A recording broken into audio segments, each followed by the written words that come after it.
So yun na nga guys, pasensya na kung masyado akong nagmamadali sa videong ito dahil masyado akong na-tense sa time. So next is, kailangan nating pagdaanan ng process ng pagigisa ng sibuyas, bawang at bell pepper na din. And this time, unahin nating gawin ang sauce. Knowing pugita guys, hindi siya pwedeng lutuin ng matagal or else magiging makunat siya. Kaya medyo tansya-tansya lang talaga. So, yung sauce na sinasabi ko, minix ko lang yung toyo, suka, sugar, asin, at pepper.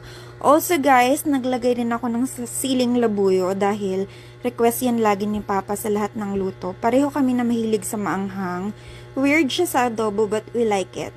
At sabi naman ni Mama, Papa at Bea, masarap naman daw kaya goods to go na.